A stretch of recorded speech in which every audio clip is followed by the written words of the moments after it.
നിങ്ങളുടെ favourite shows ഇനി ഒരിക്കലും മിസ്സാവില്ല. ഇപ്പോൾ C5-ലൂടെ കാണും നിങ്ങളുടെ ഫേവറേറ്റ് ഷോസ് തികച്ചും സൗജന്യമായി. ഒരു കുടുംബം തകർത്തിട്ട് വന്നിരിക്കുക നാശിച്ചവള്. സ്നേഹിച്ച ഭർത്താവിനെ ചതിച്ചതും പോരാ, ആ പിഞ്ചു കുഞ്ഞിനെയും വലിച്ചെറിഞ്ഞു. ഒന്നാന്തരം ഒരു കുടുംബത്തിലെ വലിയൊരു ഉദ്യോഗസ്ഥന്റെ ഭാര്യയായി രാജകുമാരിയെ പോലെ ജീവിച്ചവളാ.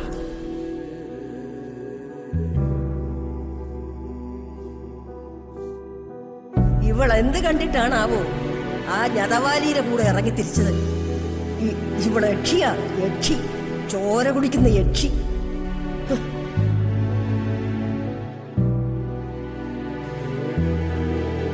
ഇതുപോലൊരുത്തിയ പാവം എന്റെ മോനെ കൊന്നത്.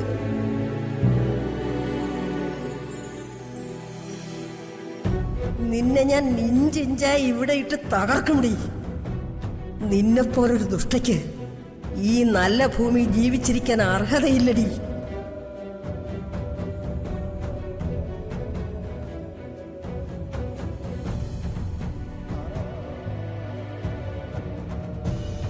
അമ്മ കൊറേ നേരമായല്ലോ, എന്താ ഇങ്ങനെ ആലോചിക്കുന്നത്? ഒന്നുമില്ല മോളെ, എനിക്ക് തീരെ സുഖമില്ല. വീടിനകത്തുള്ള ജോലിയൊക്കെ ഒന്ന് ചെയ്യാമോന്ന് ചോദിക്കാൻ ഒരുമ്പെടുകയായിരുന്നു ഞാൻ. അല്ല, മോക്ക് ബുദ്ധിമുട്ടാണെങ്കി. അല്ലമ്മേ, എനിക്ക് ഒരു ബുദ്ധിമുട്ടുമില്ല, ഞാൻ ചെയ്തോളാം. ഓ,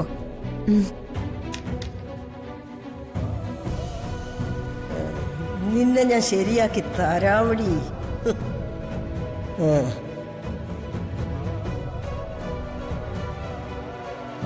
ഇതിപ്പോ അവരുടെ അനുവാദമില്ലാതെ അവൻ ബലമായി പിടിച്ചവളെ താലി കെട്ടിയതല്ലേ എന്ന് വെച്ച് സ്ത്രീധനം കുറയ്ക്കാനൊന്നും ഞങ്ങൾ സമ്മതിക്കില്ല. സ്ത്രീധനം വാങ്ങിക്കുന്നതും കൊടുക്കുന്നതും നിയമവിരുദ്ധമാണെന്നും കുറ്റകരമാണെന്നും സാവിത്രിക്ക് അറിഞ്ഞൂടേടി. നിയമോ? ഏത് നിയമം? നിയമോ നീതിപാലകരും ഒക്കെ പോയി പണി നോക്കാൻ പറ. ഒരു നിയമം. സാവിത്രി നന്നായി ആലോചനയാണോ ഈ പറയുന്നത്?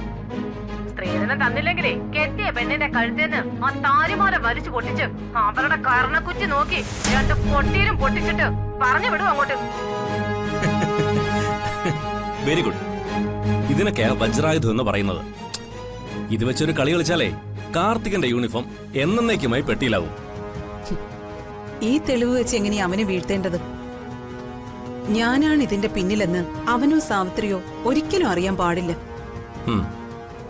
അറിഞ്ഞ സാവിത്രി എന്റെ ശത്രുവാവും. സാവിത്രിയെ എനിക്കെന്റെ മിത്രമായി നിർത്തിയേ പറ്റൂ. കാരണം ചെമ്പകമംഗലത്തെ രാജലക്ഷ്മി അമ്മയെയും നന്ദിനിയെയും ഒതുക്കണമെങ്കിൽ സാവിത്രി എന്റെ കൂടെ നിന്നേ പറ്റൂ.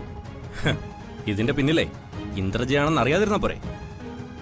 സോഷ്യൽ മീഡിയയിൽ ഈ വീഡിയോ പ്രചരിച്ചാലേ ഇതിന്റെ പിന്നിൽ ഇന്ദ്രജയാണെന്ന് ആർക്ക് കണ്ടെത്താനാവും? അക്കാര്യം സാറ് ഏറ്റു. പിന്നല്ലാതെ ഇതിനൊക്കെയുള്ള ആളുകള് എന്റെ കൂടെ ഇല്ലേ ഇന്ദ്രജയെ?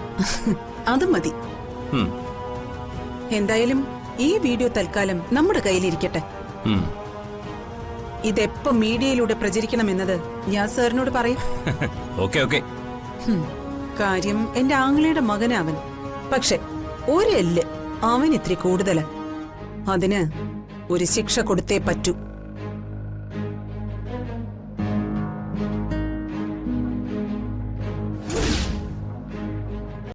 ഡൗൺലോഡ് ചെയ്യൂ C5 ആപ്പ്. കാണൂ എല്ലാ എപ്പിസോഡുകളും സൗജന്യമായി.